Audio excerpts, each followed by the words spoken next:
Lektion 1: Effektive Teamkommunikation. Hallo Anna, ich habe über Teamkommunikation nachgedacht. Es ist entscheidend, oder? Hallo John. Absolut. Regelmäßige Check-ins mit Teammitgliedern können auch helfen, oder? Auf jeden Fall. Konsistente Kommunikation ist der Schlüssel, um alle auf derselben Wellenlänge zu halten. Ich könnte nicht mehr zustimmen. Es hilft, Missverständnissen vorzubeugen und fördert die Zusammenarbeit. Exakt. Wenn die Teammitglieder gut informiert sind, können Aufgaben effizienter erledigt werden. Das ist wahr. Eine klare Kommunikation stellt sicher, dass jeder seine Rollen und Verantwortlichkeiten versteht. Und es ermöglicht auch die zeitnahe Lösung von Problemen, die auftreten können. Exakt. Probleme können zeitnah behoben werden, wenn die Kommunikationskanäle geöffnet sind. Wie können wir also eine effektive Teamkommunikation sicherstellen? Eine Möglichkeit besteht darin, regelmäßige Teambesprechungen oder Check-ins einzurichten. Das macht Sinn. Es bietet allen die Möglichkeit, Neuigkeiten und Bedenken auszutauschen. Absolut. Es ermöglicht eine offene Diskussion und stellt sicher, dass alle Stimmen gehört werden. Was ist mit Remote-Teams oder Teams, die in verschiedenen Zeitzonen arbeiten? In diesen Fällen werden virtuelle Besprechungen und Kommunikationstools von entscheidender Bedeutung. Richtig, der Einsatz von Technologie, um die Distanz zu überbrücken und die Kommunikation zu erleichtern. Exakt. Tools wie Videokonferenzen und Instant Messaging können zur Förderung der Zusammenarbeit beitragen. Es ist wichtig, Tools zu wählen, die benutzerfreundlich und für alle Teammitglieder zugänglich sind. Das ist ein gutes Argument. Sicherstellen, dass jeder die Kommunikationsinstrumente effektiv nutzen kann. Und was ist mit schriftlicher Kommunikation, wie E-Mails oder Projektmanagement-Software? Schriftliche Kommunikation ist ebenfalls wichtig. Es enthält eine Aufzeichnung von Diskussionen und Vereinbarungen. Das ist wahr. Es hilft, Missverständnisse zu vermeiden und dient als Referenz für die zukünftige Verwendung. Es ist jedoch wichtig, in schriftlichen Nachrichten klar und präzise zu sein, um Verwirrung zu vermeiden. Einverstanden. Die Verwendung von Aufzählungspunkten oder nummerierten Listen kann dazu beitragen, Informationen effektiv zu vermitteln. Darüber hinaus spielt aktives Zuhören eine wichtige Rolle für eine effektive Teamkommunikation. Aktives Zuhören? Kannst du das näher erläutern? Aktives Zuhören bedeutet, dem Sprecher volle Aufmerksamkeit zu schenken und nach Verständnis zu suchen. Ich verstehe. Es geht also darum, anwesend zu sein und an der Konversation teilzunehmen. Exakt. Es zeigt Respekt und fördert ein tieferes Verständnis der gegenseitigen Sichtweisen. Das ist eine wertvolle Fähigkeit, vor allem bei Teamdiskussionen und Problemlösungen. In der Tat. Aktives Zuhören verbessert die Zusammenarbeit und fördert positive Arbeitsbeziehungen. Ich schätze all diese Erkenntnisse. Effektive Teamkommunikation ist wirklich entscheidend. Du bist willkommen. Es ist ein Thema, das die Produktivität und den Erfolg von Teams stark beeinflussen kann. Absolut. Ich werde sicherstellen, dass diese Strategien in der Kommunikation meines Teams umgesetzt werden. Das ist wunderbar. Ich freue mich, dass ich einige hilfreiche Hinweise geben konnte. Danke für deine Unterstützung. Ihr Wissen und Ihre Ratschläge sind wirklich wertvoll. Du bist willkommen. Denken Sie daran, dass effektive Kommunikation zu einer stärkeren Teamarbeit führen kann. Das werde ich im Hinterkopf behalten. Lassen Sie uns eine klare und offene Kommunikation in all unseren Teams anstreben. Einverstanden. Gemeinsam können wir ein positives und kollaboratives Arbeitsumfeld schaffen. Nochmals vielen Dank. Ich schätze Ihre Zeit und Ihr Fachwissen. Lektion 2: Planung eines Kabinenurlaubs. Hallo Anna, ich habe darüber nachgedacht, einen Hüttenurlaub zu planen. Irgendwelche Tipps? Hallo John. Das klingt aufregend. Haben Sie die Lage und die Ausstattung berücksichtigt? Ja, ich suche eine Hütte in einer ruhigen, natürlichen Umgebung. Die Natur ist so verjüngend. Absolut. Vergewissern Sie sich, dass die Kabine der Einfachheit halber über eine voll ausgestattete Küche verfügt. Guter Punkt. Das Kochen unserer Mahlzeiten wäre eine großartige Möglichkeit, Geld zu sparen und das Erlebnis zu genießen. Auf jeden Fall. Es kann auch Spaß machen, gemeinsam neue Rezepte auszuprobieren. Ich stimme zu. Tagsüber die Natur erkunden und abends köstliche Mahlzeiten zubereiten. Klingt nach einer perfekten Kombination. Vergessen Sie nicht, einige wichtige Kuschutensilien einzupacken.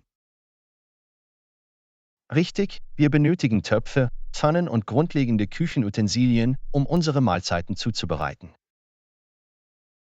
Prüfen Sie außerdem, ob in der Kabine Bettwäsche und Handtücher vorhanden sind oder ob Sie Ihre eigenen mitbringen müssen. Das ist wichtig zu wissen. Es ist besser, vorbereitet zu sein und entsprechend zu packen. Ein weiterer zu berücksichtigender Aspekt ist die Verfügbarkeit von Outdoor-Aktivitäten in der Region. Absolut. Wandern, Angeln oder einfach nur an einem See entspannen wäre fantastisch.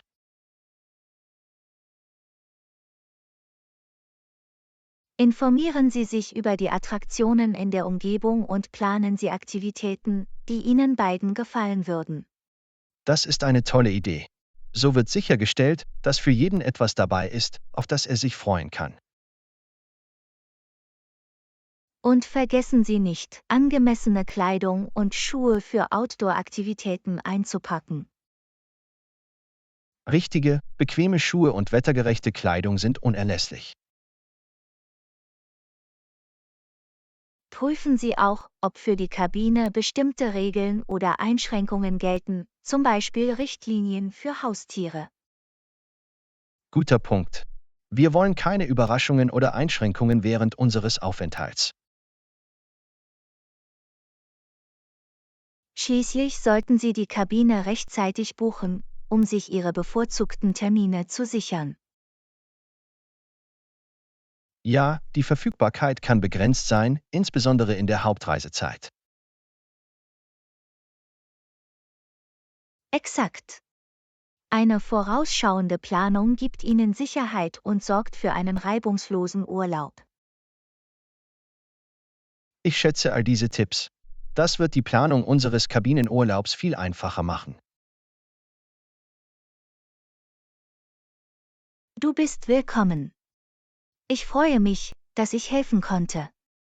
Das klingt nach einem fantastischen Abenteuer. Das tut es. Ich kann es kaum erwarten, in die Natur einzutauchen und eine schöne Zeit miteinander zu verbringen. Ich bin mir sicher, dass es ein unvergessliches Erlebnis sein wird. Machen Sie viele Fotos und schaffen Sie bleibende Erinnerungen. Das werde ich. Nochmals vielen Dank für Ihre Anleitung. Ich fange sofort an, nach Kabinen zu suchen.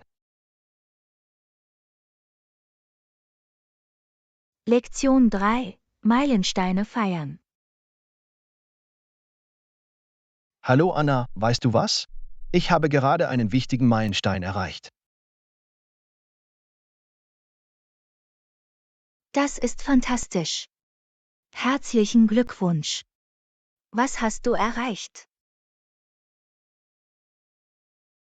Ich habe meinen ersten Marathon absolviert. Es war eine herausfordernde, aber lohnende Erfahrung. Wow, das ist beeindruckend. Einen Marathon zu laufen erfordert Entschlossenheit und Ausdauer. Danke. Es war eine lange Reise, aber ich bin stolz auf mich, dass ich die Ziellinie überquert habe. Das solltest du sein. Meilensteine wie dieser verdienen es, gefeiert zu werden. Wie habt ihr gefeiert? Ich habe mir ein schönes Abendessen mit Freunden und Familie gegönnt. Wir hatten eine tolle Zeit zusammen. Das klingt wunderbar. Mit geliebten Menschen zu feiern, macht den Erfolg noch besonderer. Absolut. Die Freude zu teilen und Ihre Unterstützung zu haben, hat mir sehr viel bedeutet. Es ist wichtig, dass wir unsere Leistungen anerkennen und anerkennen. Es stärkt unser Selbstvertrauen. Ich stimme zu. Das Feiern von Meilensteinen motiviert uns, immer wieder neue Ziele zu setzen und zu erreichen. Jeder Meilenstein ist ein bedeutender Schritt vorwärts in unserem persönlichen Wachstum und unserer Entwicklung. Auf jeden Fall. Es ist wichtig, innezuhalten und die Fortschritte, die wir gemacht haben, zu würdigen. Feierlichkeiten ermöglichen es uns auch, über die harte Arbeit und den Aufwand nachzudenken, den wir in die Erreichung unserer Ziele gesteckt haben. Stimmt. Es ist eine Erinnerung daran, dass sich Hingabe und Ausdauer auf lange Sicht auszahlen.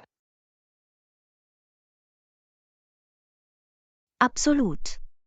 Feste schaffen eine positive Atmosphäre und inspirieren andere, ihre Träume zu verwirklichen. Das ist ein gutes Argument. Unsere Erfolge können die Menschen um uns herum inspirieren und ermutigen. Es ist auch wichtig, kleine Meilensteine auf dem Weg zu feiern, nicht nur die großen. Du hast recht. Jeder Schritt vorwärts, egal wie klein, verdient Anerkennung und Feier.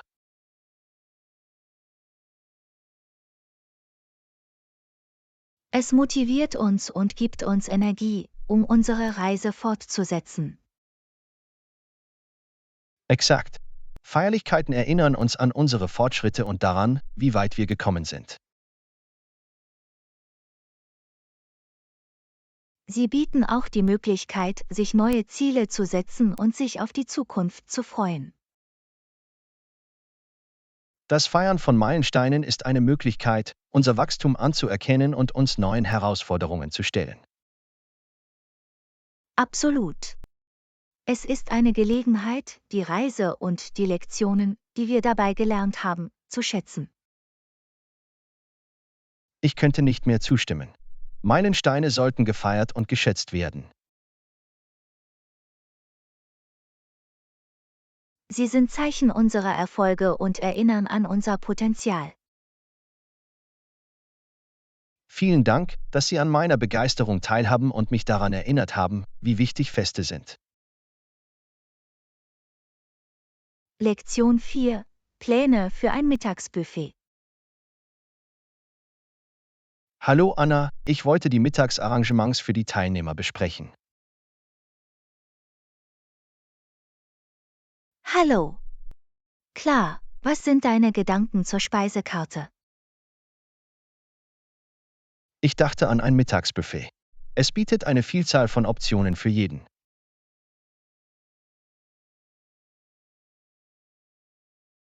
Das klingt nach einer großartigen Idee. Buffets sind immer beliebt und gehen auf unterschiedliche Vorlieben ein. Exakt. Außerdem können die Leute wählen, was sie mögen und neue Gerichte probieren.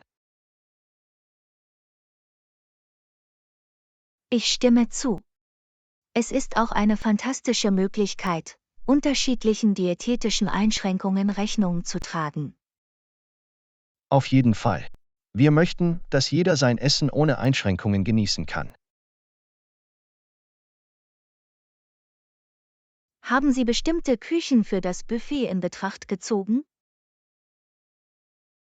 Ich denke, eine Mischung aus internationalen Küchen wäre interessant. Es verleiht der Veranstaltung einen globalen Touch.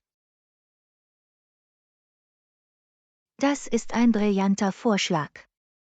Es gibt den Teilnehmern die Möglichkeit, verschiedene Geschmacksrichtungen zu erleben. Ich habe auch darüber nachgedacht, einige vegetarische und vegane Optionen aufzunehmen. Das ist rücksichtsvoll. Es stellt sicher, dass jeder genügend Auswahlmöglichkeiten hat, um seinen Vorlieben gerecht zu werden. Absolut. Wir möchten, dass sich alle einbezogen und mit der Auswahl des Mittagessens zufrieden fühlen.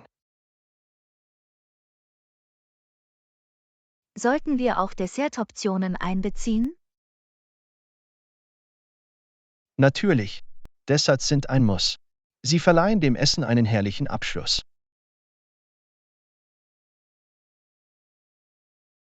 Ich schlage vor, eine Vielzahl von Desserts wie Kuchen, Gebäck und Obstplatten zu sich zu nehmen. Tolle Idee. Es ist auf unterschiedliche Geschmäcker und Ernährungsbedürfnisse zugeschnitten. Müssen wir besondere Vorkehrungen für Allergien oder Nahrungsmittelunverträglichkeiten in Betracht ziehen?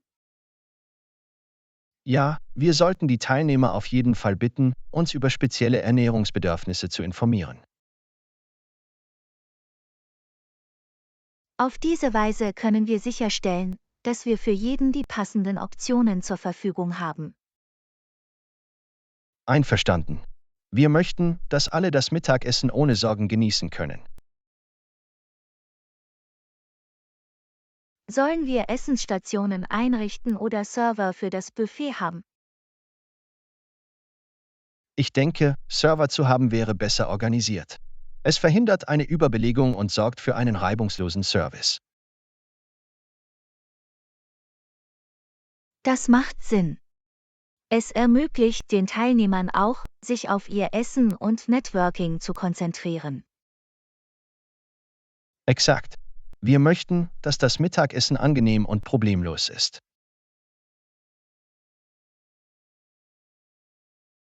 Haben Sie über das allgemeine Ambiente und die Einrichtung des Buffets nachgedacht? Ja, ich denke, wir sollten eine einladende und komfortable Atmosphäre mit angemessenen Sitzgelegenheiten und Dekor schaffen. Das ist wichtig. Es gibt den Ton für ein angenehmes kulinarisches Erlebnis an. Ich werde Sie auf jeden Fall informieren, sobald die Pläne fertiggestellt sind. Perfekt. Sobald alles bestätigt ist, können wir den Teilnehmern die Details mitteilen. Absolut. Es ist wichtig, dass alle auf dem Laufenden sind und sich auf das Mittagessen freuen. Ich freue mich auf ein erfolgreiches und genussvolles Mittagsbuffet für alle Teilnehmer. Ich auch. Sorgen wir dafür, dass es für alle Beteiligten ein unvergessliches Erlebnis wird. Lektion 5: Biohühnchen und Eier. Hallo Anna, hast du von Biohühnchen und Eiern gehört? Sie sind sehr beliebt. Hallo John, Ja, ich habe von ihnen gehört. Sind sie gesünder als normales Huhn und Eier? Unbedingt. Biohühner und Eier werden ohne den Einsatz von Antibiotika oder Hormonen hergestellt, was sie zu einer gesünderen Wahl macht. Das ist interessant. Sind sie teurer? Ja, sie sind in der Regel etwas teurer als normales Hühnchen und Eier, aber viele Leute denken, dass sich die zusätzlichen Kosten aus gesundheitlichen Gründen lohnen. Ich verstehe. Sind sie in Lebensmittelgeschäften leicht zu finden? Ja, heutzutage bieten die meisten Lebensmittelgeschäfte Bioprodukte an. In der Bioabteilung des Ladens finden Sie ganz einfach Biohühnchen und Eier.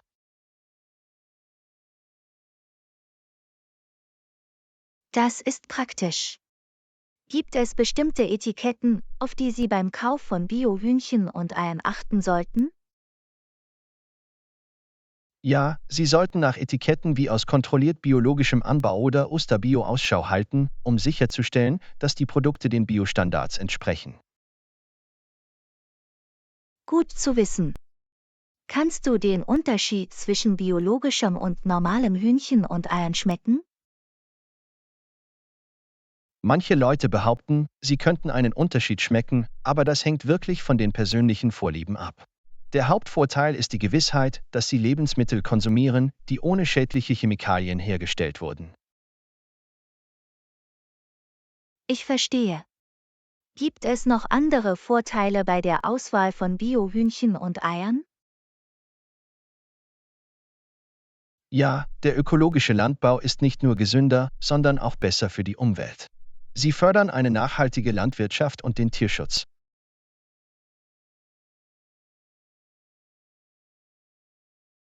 Das ist toll zu hören. Ich werde auf jeden Fall erwägen, ab sofort Biohühnchen und Eier zu kaufen. Das ist eine gute Idee. Es ist immer gut, informierte Entscheidungen über die Lebensmittel zu treffen, die wir konsumieren. Absolut. Danke, dass du mir von Biohühnchen und Eiern erzählt hast. Du bist willkommen. Es war mir ein Vergnügen. Wenn Sie weitere Fragen haben, können Sie diese gerne stellen.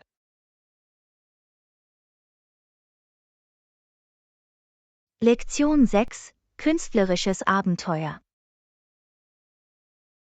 Hallo Anna, ich freue mich darauf, heute Künstlerbedarf einkaufen zu gehen. Bist du bereit? Hallo John, absolut. Ich kann es kaum erwarten, mit dir den Kunstladen zu erkunden. Großartig. Machen wir eine Liste mit dem, was wir brauchen, bevor wir losfahren. Gute Idee. Wir sollten mit Pinseln, Farben und Leinwänden beginnen. Auf jeden Fall. Wir sollten uns auch ein paar Skizzenbücher und Stifte besorgen. Ich stimme zu. Und wir dürfen die Radiergummis und Spitzer nicht vergessen. Richtig. Vielleicht möchten wir auch nach neuen Markern oder Pastellfarben suchen. Das klingt nach einem Plan. Wir sollten prüfen, ob sie auch Sonderangebote haben. Gute Überlegung. Wir können etwas Geld sparen und gleichzeitig hochwertige Lieferungen erhalten. Absolut. Es ist immer toll, gute Angebote zu finden. Sobald wir alles haben, können wir mit unseren kreativen Projekten beginnen. Ich freue mich schon darauf. Die Möglichkeiten sind endlos. Exakt. Wir können mit verschiedenen Techniken und Stilen experimentieren. Es wird eine tolle Zeit. Ich kann es kaum erwarten zu sehen, was wir kreieren. Ich auch. Kunst ist so eine wunderbare Art, uns auszudrücken. Ich könnte nicht mehr zustimmen. Es ermöglicht uns, unserer Fantasie freien Lauf zu lassen. Und es ist auch eine fantastische Möglichkeit, sich zu entspannen und zu erholen. Auf jeden Fall. Kunst hat eine Art, Freude und Frieden zu bringen. Nun, lass uns gehen. Unser künstlerisches Abenteuer erwartet Sie. Absolut. Gehen wir und entdecken Sie die Welt der Kreativität. Ich bin gespannt, was wir finden werden. Lassen Sie uns einen unvergesslichen Tag daraus machen. Lektion 7: Ziele und Traditionen erkunden. Hallo Anna, hast du jemals darüber nachgedacht, nach Japan zu reisen? Es ist eine gute Wahl, um einzigartige Traditionen zu erleben. Hallo John, ja, Japan steht auf meiner Reiseliste. Ich würde gerne Ihre reiche Kultur und Bräuche erkunden. Das ist fantastisch. Hast du neben dem Reisen noch andere Ziele, die du gerne verfolgen würdest? Unbedingt. Eines meiner Ziele ist es, eine neue Sprache zu lernen. Ich war schon immer fasziniert von verschiedenen Sprachen und Kulturen. Das ist ein wunderbares Ziel. Das Erlernen einer neuen Sprache eröffnet eine ganz neue Welt von Möglichkeiten. Ich stimme zu. Es hilft beim Aufbau von Verbindungen zu Menschen mit unterschiedlichem Hintergrund und verbessert das kulturelle Verständnis. Auf jeden Fall. Ein weiteres Ziel von mir ist es, meine Kochkünste zu verbessern. Ich möchte in der Lage sein, köstliche Gerichte aus verschiedenen Küchen zuzubereiten.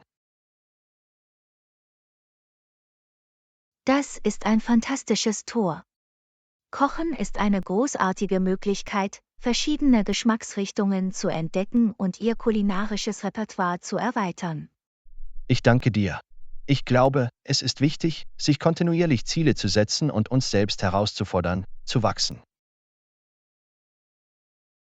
Absolut. Es hält das Leben spannend und hilft uns, neue Fähigkeiten und Perspektiven zu entwickeln. Apropos Traditionen, haben Sie jemals einzigartige kulturelle Feste gefeiert? Ja, ich hatte die Gelegenheit, an den Feierlichkeiten zum chinesischen Neujahrsfest teilzunehmen. Es war eine lebendige und freudige Erfahrung. Das klingt unglaublich. Ich lerne gerne über verschiedene Traditionen und Feste aus der ganzen Welt.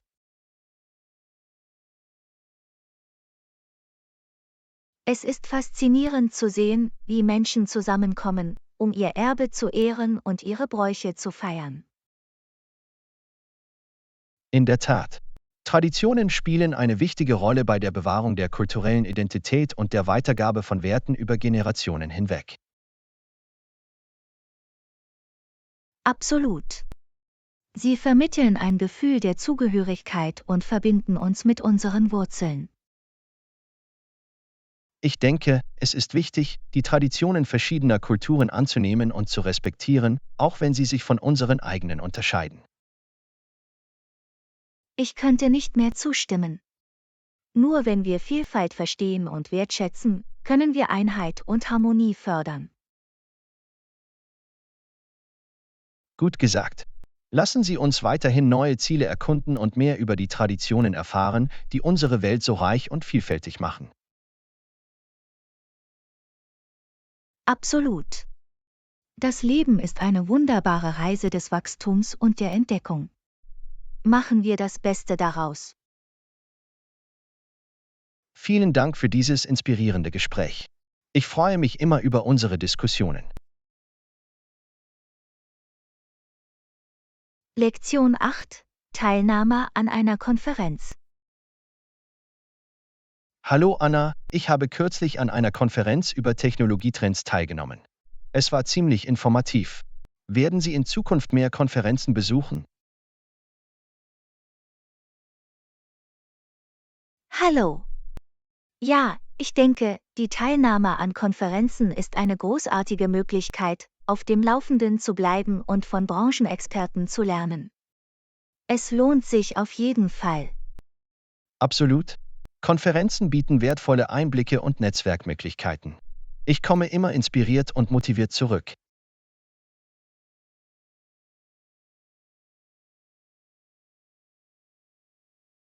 Das ist wunderbar. Für welche Themen oder Branchen interessieren Sie sich besonders? Ich bin daran interessiert, Konferenzen zu den Themen künstliche Intelligenz und nachhaltige Energie zu erkunden.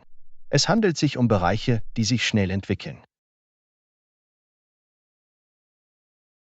Das ist eine gute Wahl. Sowohl KI als auch nachhaltige Energie prägen die Zukunft. Durch die Teilnahme an Konferenzen in diesen Bereichen bleiben Sie an vorderster Front. Auf jeden Fall. Es ist wichtig, der Zeit immer einen Schritt voraus zu sein und sich über die neuesten Entwicklungen im Klaren zu sein. Haben Sie neben der Teilnahme an Konferenzen noch andere Ziele im Zusammenhang mit Ihrer beruflichen Entwicklung? Ja, ich plane, mich für einige Online-Kurse anzumelden, um meine Fähigkeiten in Projektmanagement und Datenanalyse zu verbessern. Das ist fantastisch. Kontinuierliches Lernen ist der Schlüssel, um auf dem heutigen Arbeitsmarkt wettbewerbsfähig zu bleiben. Absolut. Ich glaube daran, in mein eigenes Wachstum und meine eigene Entwicklung zu investieren. Ich könnte nicht mehr zustimmen. Es ist wichtig, eine wachstumsorientierte Denkweise zu haben und ständig nach neuen Kenntnissen und Fähigkeiten zu suchen. Gibt es bestimmte Konferenzen oder Veranstaltungen, an denen Sie in naher Zukunft teilnehmen möchten? Ja, ich bin daran interessiert, an einer Konferenz über Unternehmertum und Innovation teilzunehmen. Sie wird wertvolle Erkenntnisse für meine eigenen Geschäftstätigkeiten liefern. Das klingt aufregend. Die Teilnahme an einer Konferenz zum Thema Unternehmertum kann eine großartige Gelegenheit sein, von erfolgreichen Unternehmern zu lernen und sich inspirieren zu lassen. In der Tat ist es eine Gelegenheit, mit Gleichgesinnten in Kontakt zu treten und mein berufliches Netzwerk zu erweitern. Networking ist definitiv ein wesentlicher Vorteil der Teilnahme an Konferenzen. Es öffnet Türen für neue Möglichkeiten und Kooperationen. Absolut. Der Aufbau von Beziehungen zu Branchenfachleuten kann zu wertvollen Partnerschaften und beruflichen Aufstiegen führen. Nun, ich wünsche Ihnen viel Glück bei Ihrer Konferenzteilnahme und Ihren beruflichen Entwicklungszielen. Ich danke dir. Danke für deine Unterstützung. Und ich ermutige Sie, auch weiterhin Konferenzen zu erkunden und daran teilzunehmen. Ich danke dir. Ich werde auf jeden Fall nach bevorstehenden Konferenzen Ausschau halten, die meinen Interessen entsprechen. Auf unser weiteres Wachstum und Lernen.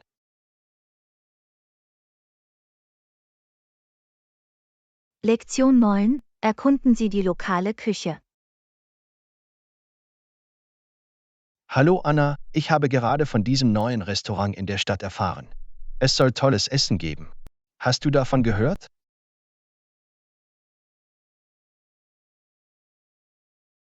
Hallo John. Ja, ich habe auch tolle Dinge über diesen Ort gehört. Ich kann es kaum erwarten, die lokale Küche zu probieren. Das ist perfekt. Neue Gerichte auszuprobieren ist immer aufregend. Es ist eine großartige Möglichkeit, die Aromen einer Region zu erkunden. Unbedingt. Ich liebe es, auf Reisen in die lokale Esskultur einzutauchen. Es ist eine wunderbare Art, die einzigartigen Aromen und kulinarischen Traditionen eines Reiseziels zu erleben. Ich könnte nicht mehr zustimmen. Essen verbindet Menschen und erzählt Geschichten über einen Ort. Auf jeden Fall. Jedes Gericht hat seine eigene Geschichte und Einflüsse, die die lokale Kultur widerspiegeln. Es ist faszinierend, wie sich Zutaten und Kochtechniken in den verschiedenen Regionen unterscheiden. Absolut. Es ist wie eine Reise für deine Geschmacksknospen. Ich kann es kaum erwarten, einige der typischen Gerichte zu probieren, die Sie in diesem Restaurant anbieten. Ich auch? Ich habe gehört, dass Sie ein Gericht haben, das für seine reichen Aromen und aromatischen Gewürze bekannt ist. Das klingt köstlich. Ich bin immer bereit, neue Geschmacksrichtungen auszuprobieren und meinen Gaumen zu erweitern. Das gleiche hier. Es ist eine großartige Gelegenheit, unsere kulinarischen Komfortzonen zu verlassen. Exakt. Es geht darum, neue Erfahrungen zu machen und jeden Bissen zu genießen. Ich finde, dass das Ausprobieren der lokalen Küche mir auch hilft, die Kultur und Traditionen eines Ortes besser zu verstehen. Absolut. Essen ist ein integraler Bestandteil der Identität und des Erbes einer Region. Ich freue mich darauf, dieses kulinarische Erlebnis mit Ihnen zu teilen. Ebenso. Es wird ein herrliches kulinarisches Abenteuer. Machen wir Pläne, das Restaurant bald zu besuchen und uns mit köstlichen Gerichten zu verwöhnen. Klingt nach einem Plan. Ich kann es kaum erwarten, diese gastronomische Reise mit Ihnen zu beginnen. Es wird ein unvergessliches Erlebnis. Bis dahin stillen wir unsere Gelüste mit Vorfreude.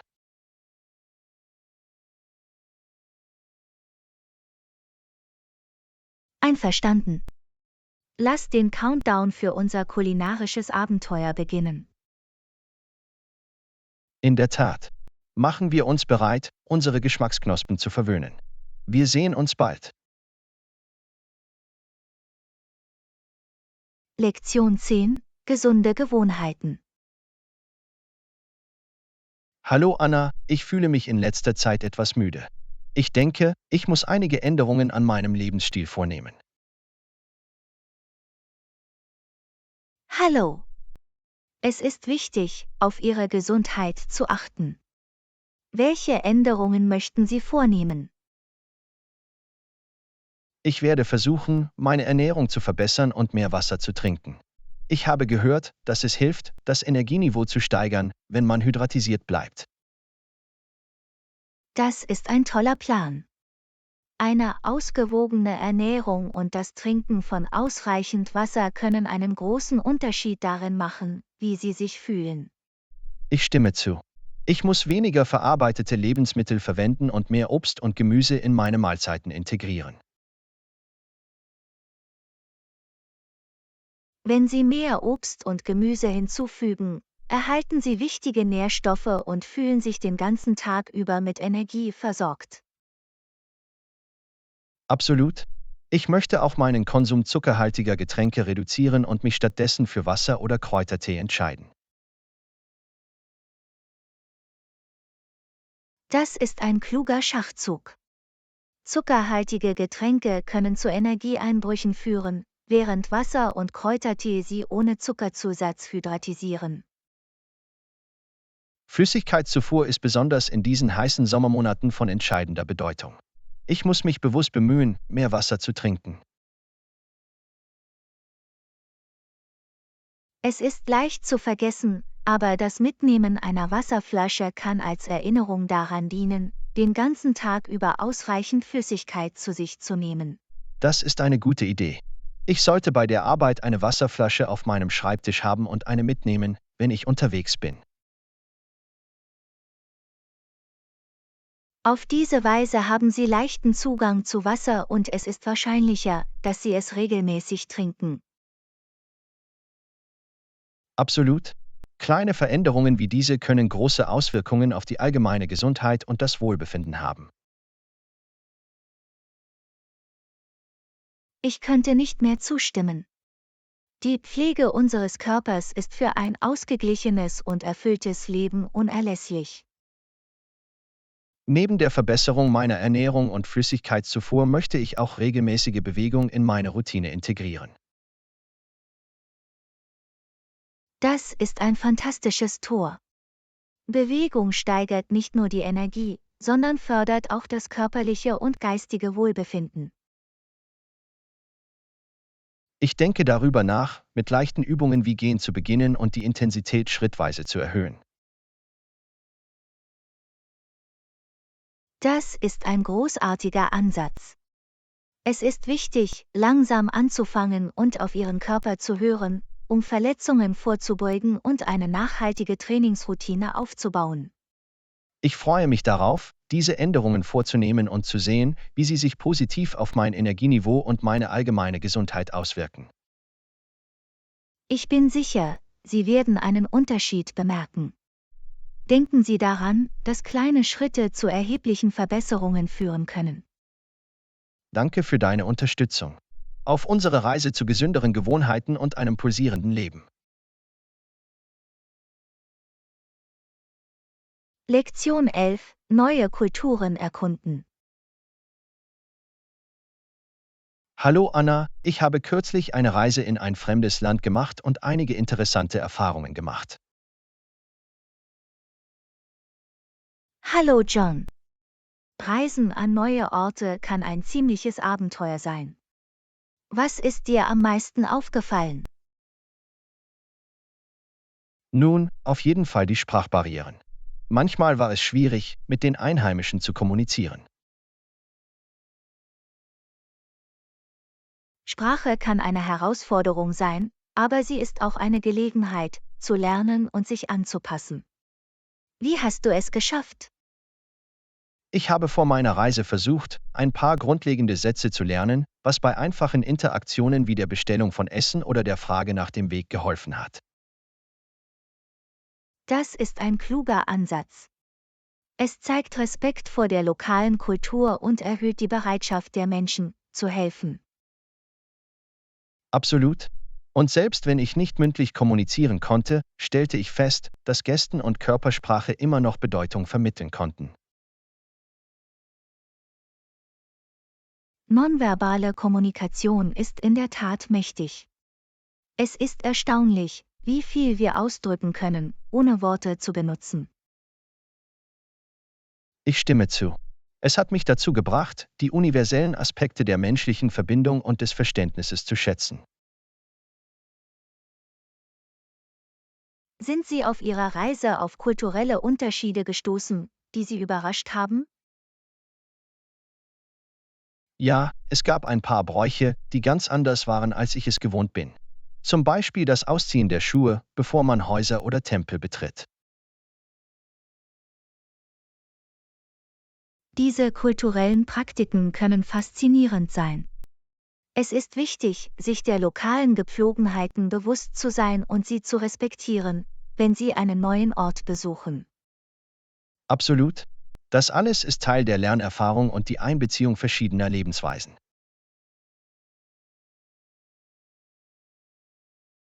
Hattest du trotz der Sprachbarrieren irgendwelche unvergesslichen Interaktionen mit den Einheimischen? Ja, ich habe einige unglaublich freundliche und hilfsbereite Leute getroffen. Sie haben sich trotz der sprachlichen Schwierigkeiten bemüht, mich zu verstehen. Das ist wunderbar zu hören. Es zeigt, dass menschliche Verbindungen Sprachbarrieren überwinden können. Das tut es wirklich. Es hat mir klar gemacht, wie wichtig Empathie und Freundlichkeit in unseren Interaktionen mit anderen sind. Beim Reisen geht es nicht nur darum, neue Orte zu sehen, sondern auch darum, verschiedene Kulturen zu erleben und unser Weltbild zu erweitern. Exakt. Es erweitert unseren Horizont und hilft uns, die Vielfalt und Schönheit unserer Welt zu schätzen. Ich freue mich, dass du eine so erfüllende Reise hattest. Es klingt nach einer wertvollen Lernerfahrung. Das war es auf jeden Fall. Ich bin mit einer größeren Wertschätzung für verschiedene Kulturen zurückgekommen und habe den Wunsch, weiter zu forschen. Das ist fantastisch. Auf viele weitere bereichernde Reiseerlebnisse in der Zukunft. Prost darauf. Mögen wir durch unsere Abenteuer weiter lernen und wachsen. Lektion 12: Haushaltsfragen. Hallo Anna, das Wasser in der Dusche ist nicht heiß genug. Hast du eine Ahnung, was falsch sein könnte? Hallo John. Es könnte ein Problem mit dem Warmwasserbereiter sein. Haben Sie überprüft, ob es richtig funktioniert?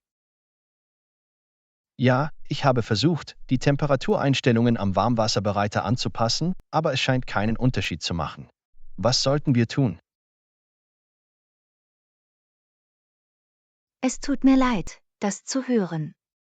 Wir sollten uns an einen professionellen Klempner wenden, um den Warmwasserbereiter zu überprüfen und zu reparieren.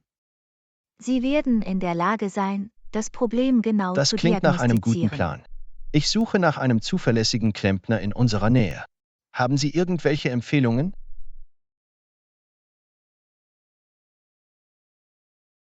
Ich habe einen Freund, der kürzlich seinen Warmwasserbereiter reparieren ließ. Ich kann Sie nach den Kontaktinformationen des Klempners fragen. Es ist immer hilfreich, eine Empfehlung von jemandem zu haben, dem Sie vertrauen. Das wäre toll. Bitte frag deinen Freund und lass es mich so schnell wie möglich wissen. Wir müssen dieses Problem schnell lösen.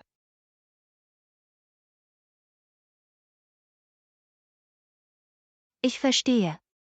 Ich melde mich heute bei meinem Freund und melde mich mit den Daten des Klempners bei Ihnen. Können wir in der Zwischenzeit noch etwas tun, um den Warmwasserbereiter zu reparieren? Wir könnten versuchen, den Schutzschalter zu überprüfen, um sicherzustellen, dass er nicht ausgelöst hat. Manchmal kann ein einfacher Reset das Problem beheben. Das mache ich, während wir auf die Information des Klempners warten. Das ist eine gute Idee. Es lohnt sich, alle möglichen Ursachen zu prüfen, bevor der Klempner eintrifft. Wenn wir Probleme mit dem Leistungsschalter feststellen, sollten wir uns auch an einen Elektriker wenden. Absolut. Es ist besser, gründlich zu sein und alle damit verbundenen Probleme anzugehen, um zukünftigen Problemen vorzubeugen.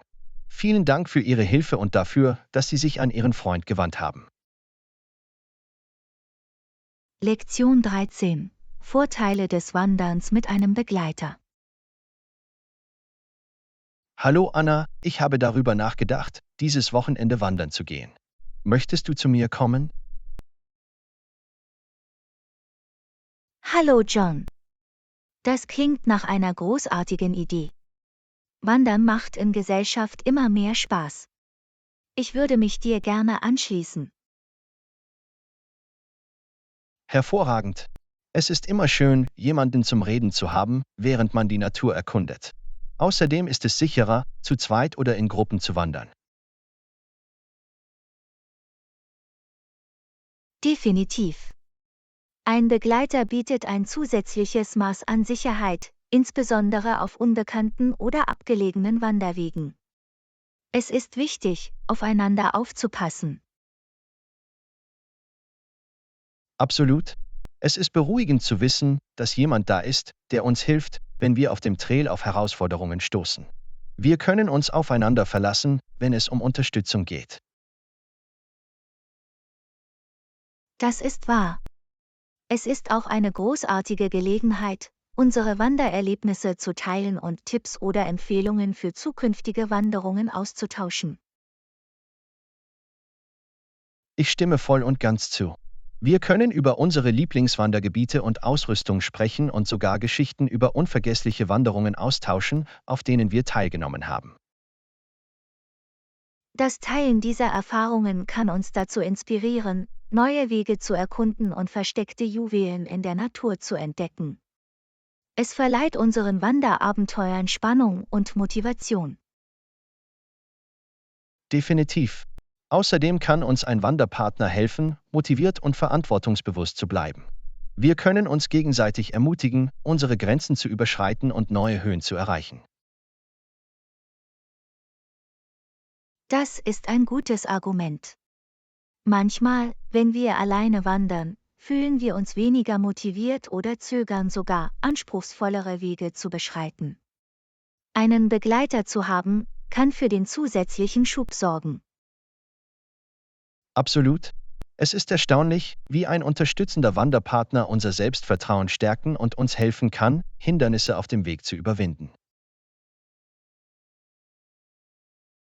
Und vergessen wir nicht den Spaß und das Lachen, das wir zusammen haben können. Wenn wir mit einem Freund wandern, können wir die Reise genießen und bleibende Erinnerungen schaffen. Du hast absolut recht. Gemeinsames Lachen und das gemeinsame Erleben der Schönheit der Natur können Wandern zu einer wahrhaft bereichernden und freudvollen Aktivität machen. Lektion 14: Mitfahrdienste. Hallo Anna, hast du schon einmal einen Mitfahrdienst wie Uber oder LYFT genutzt? Hallo John. Ja, habe ich. Mitfahrdienste sind bequem und einfach zu bedienen. Sie sind in den letzten Jahren sehr beliebt geworden. Das ist interessant. Wie war Ihre Erfahrung mit diesen Diensten? Waren die Fahrer zuverlässig?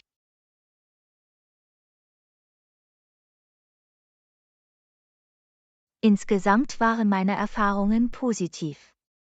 Die Fahrer waren in der Regel pünktlich und professionell. Ich fühlte mich während der Fahrten sicher. Das ist gut zu wissen. Wie bestellt man mit diesen Apps eine Fahrt? Ist es einfach?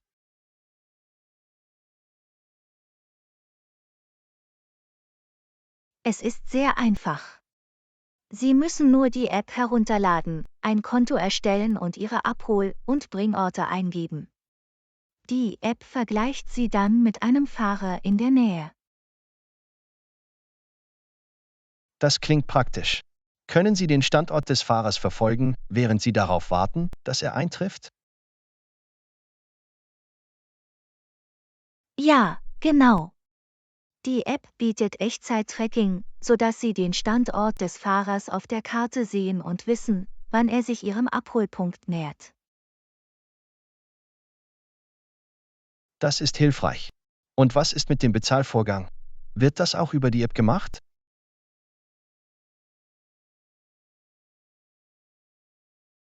Ja, das ist es. Sobald die Fahrt abgeschlossen ist, belastet die App automatisch die von Ihnen hinterlegte Zahlungsmethode. Es ist bargeldlos und problemlos. Das ist praktisch, vor allem, wenn Sie kein Bargeld zur Hand haben. Sind die Tarife im Vergleich zu herkömmlichen Taxis angemessen?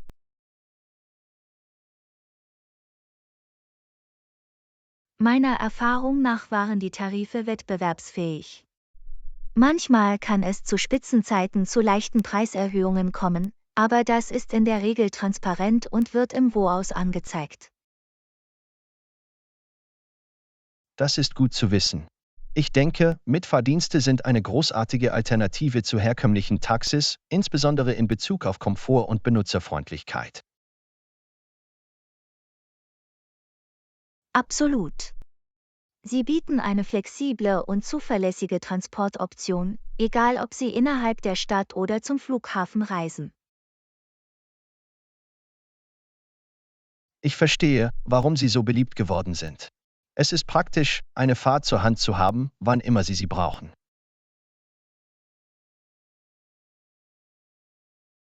Auf jeden Fall. Mitfahrdienste haben die Art und Weise, wie wir pendeln, verändert und den Transport für alle zugänglicher gemacht. Vielleicht versuche ich es das nächste Mal, wenn ich eine Mitfahrgelegenheit brauche. Vielen Dank, dass Sie Ihre Erfahrungen und Erkenntnisse geteilt haben. Du bist willkommen. Ich bin sicher, du wirst es praktisch finden. Wenn Sie Fragen haben oder Hilfe beim Einstieg benötigen, können Sie sich gerne an uns wenden. Das weiß ich zu schätzen. Ich melde mich auf jeden Fall, wenn ich Hilfe benötige. Nochmals vielen Dank.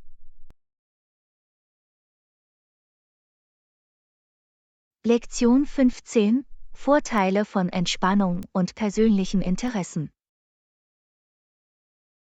Hallo Anna, ich habe festgestellt, dass du dir oft Zeit für dich nimmst, um zu entspannen und deinen persönlichen Interessen nachzugehen. Wie kommt dir das zugute? Hallo John. Sich Zeit für Entspannung und persönliche Interessen zu nehmen, ist für mein Wohlbefinden unerlässlich. Es hilft mir, neue Energie zu tanken und mein Gleichgewicht im Leben zu finden. Das macht Sinn. Wie entspannen Sie sich und was sind Ihre persönlichen Interessen?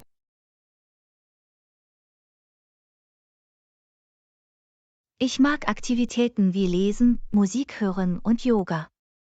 Diese Aktivitäten helfen mir, mich zu entspannen und meinen Kopf frei zu bekommen. Das klingt wunderbar. Wie hilft Ihnen Entspannung in Bezug auf Konzentration und Produktivität? Wenn ich mir Zeit zum Entspannen nehme, stelle ich fest, dass das meinen Fokus verbessert und meine Produktivität steigert.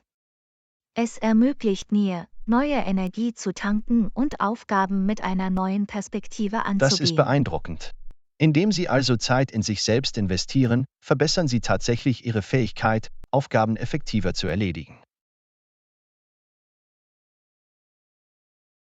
Absolut. Indem ich Selbstfürsorge und persönlichen Interessen Priorität einräume, kann ich in verschiedenen Bereichen meines Lebens, einschließlich Arbeit und Beziehungen, mein Bestes geben. Ich kann mir vorstellen, dass sich das positiv auswirken würde. Es ist wichtig, die Balance zwischen Beruf und Privatleben zu finden. Auf jeden Fall. Es geht darum, dieses Gleichgewicht zu finden und sich Zeit für die Dinge zu nehmen, die uns Freude und Erfüllung bringen. Ich verstehe. Welchen Rat würden Sie jemandem geben, der Schwierigkeiten hat, Zeit für sich und seine persönlichen Interessen zu finden? Mein Rat wäre, klein anzufangen und bewusst vorzugehen. Selbst wenn Sie jeden Tag ein paar Minuten einer Aktivität widmen, die Ihnen Spaß macht, kann dies einen erheblichen Unterschied machen. Das ist ein toller Tipp. Kleine Schritte können im Laufe der Zeit zu großen Veränderungen führen. Es geht darum, eine Gewohnheit zu entwickeln und Selbstpflege zu einer Priorität zu machen. Exakt. Es ist wichtig, sich daran zu erinnern, dass es nicht egoistisch ist, auf uns selbst aufzupassen, sondern für unser allgemeines Wohlbefinden notwendig ist. Ich stimme voll und ganz zu. Wir vernachlässigen oft unsere eigenen Bedürfnisse, aber indem wir in uns selbst investieren, sind wir besser gerüstet, um die Herausforderungen des Lebens zu bewältigen. Absolut. Selbstpflege ist kein Luxus, sie ist eine Notwendigkeit. Es ermöglicht uns, in allen Aspekten unseres Lebens voll zur Geltung zu kommen. Vielen Dank, dass Sie Ihre Erkenntnisse geteilt haben. Es ist eine wertvolle Erinnerung für uns alle, unserem Wohlbefinden und unseren persönlichen Interessen Priorität einzuräumen. Du bist willkommen. Ich bin froh, dass wir dieses Gespräch hatten. Denken Sie daran, es ist nie zu spät, in sich selbst zu investieren. Nehmen Sie sich Zeit und genießen Sie die Vorteile, die sich daraus ergeben. Das werde ich im Hinterkopf behalten. Danke für die Inspiration. Hab einen wundervollen Tag. Lektion 16: Teamzusammenarbeit. Hallo Anna, hast du bemerkt, wie sich die Zusammenarbeit unseres Teams in letzter Zeit verbessert hat? Hallo John. Ja, habe ich. Es war toll zu sehen, wie alle effektiver und effizienter zusammenarbeiten. Das ist wunderbar. Was hat Ihrer Meinung nach zu dieser Verbesserung unserer Zusammenarbeit beigetragen? Ich glaube, dass klare Kommunikation und ein gemeinsames Zielbewusstsein eine wichtige Rolle gespielt haben. Wir sind alle auf derselben Wellenlänge und arbeiten auf gemeinsame Ziele hin. Das macht Sinn. Es ist wichtig, dass jeder ein klares Verständnis seiner Rollen und Verantwortlichkeiten hat.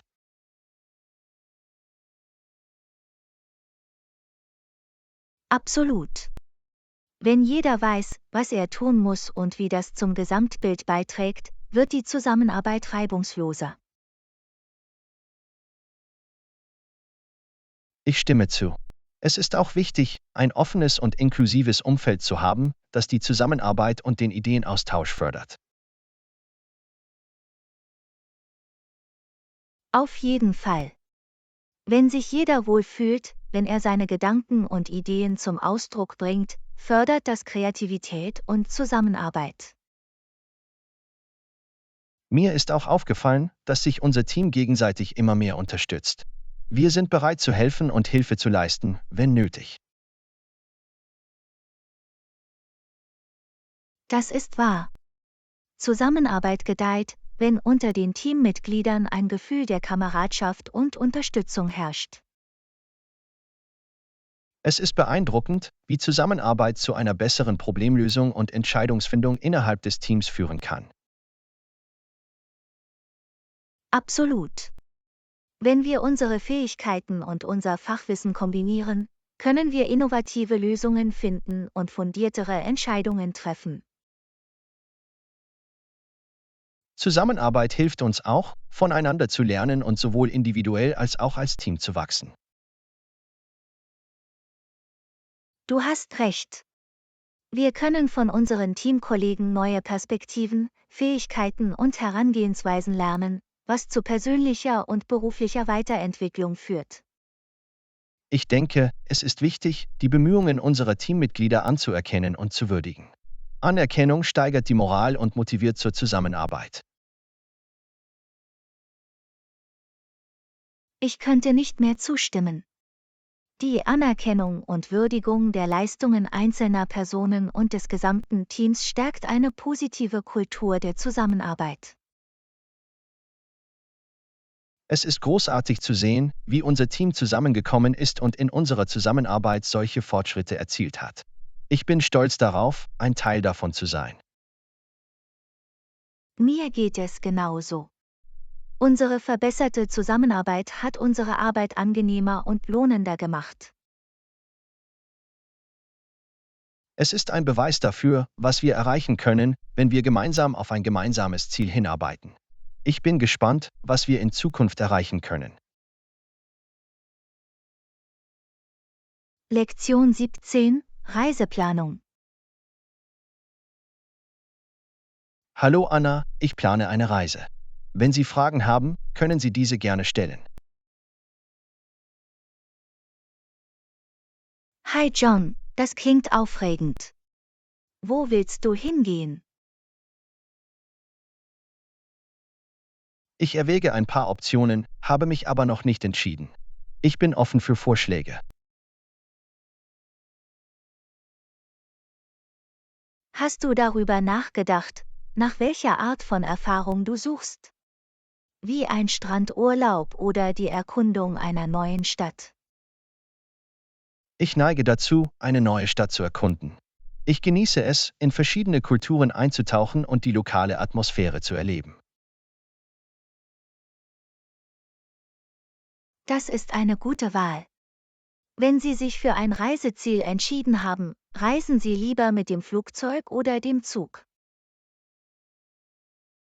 Normalerweise fliege ich lieber. Es ist schneller und ermöglicht es mir, meine Zeit am Zielort zu maximieren. Das macht Sinn. Soll ich überprüfen, ob für das von Ihnen gewählte Reiseziel Direktflüge verfügbar sind? Das wäre hilfreich. Direktflüge sind in der Regel bequemer und zeitsparender. Ich habe nachgesehen, und es gibt einige Fluggesellschaften, die Direktflüge zu ihrem Ziel anbieten. Möchtest du, dass ich einen für dich buche? Das wäre fantastisch. Bitte buchen Sie den für mich günstigsten Flug.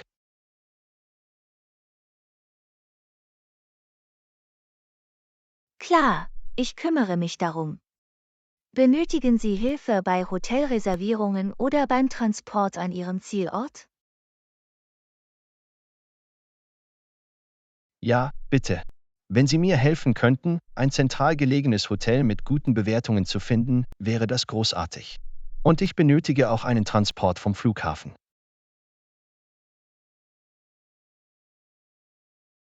Vermerkt. Ich suche ein Hotel, das Ihren Kriterien entspricht, und organisiere den Flughafentransfer. Kann ich Ihnen noch mit etwas anderem weiterhelfen? Ich denke, das deckt vorerst alles ab. Danke für deine Hilfe. Ich weiß das zu schätzen.